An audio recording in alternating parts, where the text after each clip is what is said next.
For this reflection, it comes from the pages of The Root Within, and it explores how our oldest wounds are being fed by our newest machines. And that's the key, isn't it? This technology, it doesn't invent our fears. It's more like a magnifying glass. It finds that tiny, quiet whisper inside all of us that says, I'm not enough, and it just amplifies it into a constant, deafening roar. And this right here really gets to the core of the problem. The whole system is designed to reward a performance. It rewards the mask, not the truth. So what do? You don't post what's real. You post what you hope people will admire. And slowly, bit by bit, your own identity starts to bend around whatever is most clickable until you can barely tell where the mask ends and your face begins. So let's dig into that. Let's look at the very specific ways this performance shows up in our feeds, because insecurity, especially online, wears a whole lot of different faces.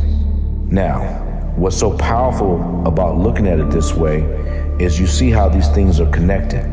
These aren't separate issues. No, they're all branches from the exact same root. They're just different masks that the same hidden wound puts on when it shows up on our screens. So first there's the endless scroll. But let's be real.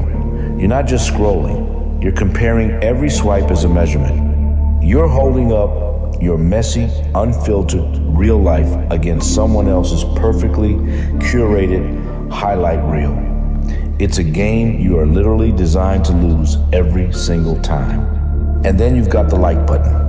It's basically a little insecurity drug, isn't it? A single tap gives you this fleeting rush, this tiny, momentary proof that you're okay, that you have value. But the second that validation stops, the craving just starts all over again, leaving you needing even more than before, and that craving, it leads to the performance, the curated perfection. We crop and we filter and we write the perfect caption until our own life is almost unrecognizable. We call it self-expression, but deep down, it feels more like self-erasure, and every compliment that lands on the mask just quietly humiliates the real person who's hiding underneath.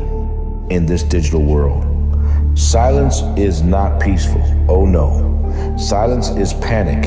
You post something and then you wait. You're refreshing, counting, measuring, and if those notifications don't roll in, it feels like your worth just plummets. Your phone has become a judge, and silence is its final verdict. And this is where the irony gets so cruel. Social media promises connection, but so often it delivers this deep, profound loneliness. You can have 10 hundreds of followers and still feel completely unseen. You're just surrounded by attention, but you're starving for actual recognition. We start to confuse being visible with being valued, and they are absolutely not the same thing. This all feeds into what's known as the comparison spiral, and it's exactly what it sounds like. You browse, which leads to comparison that makes you feel inadequate and that triggers all these negative emotions. It's a completely closed loop, a self-sustaining cycle where the platform itself fuels the very feelings that keep you scrolling, and that spiral has a very real, measurable cost. Just look at the data here.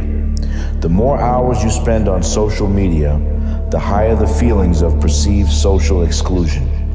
I mean, just think about that. The very tool designed for connection is directly correlated with a deeper sense of being left out. So where does all of this leave us? Let's just pull back from the bright lights of the feed for a moment and look at what's really happening beneath the surface of the screen. It really all comes down to this single crucial point. The problem is not the platform. It is your wound you log in to be cured, but you are only reminded that you are unhealed the moment you tie your value to digital applause. You hand over control of your life to strangers. Your true worth simply cannot be measured in likes or followers or views. It's not something that an algorithm can give you, and it is certainly not something it can take away. If something in this story reached you, stay close. There's more beneath the surface. If this spoke to you, like and subscribe to The Root Within.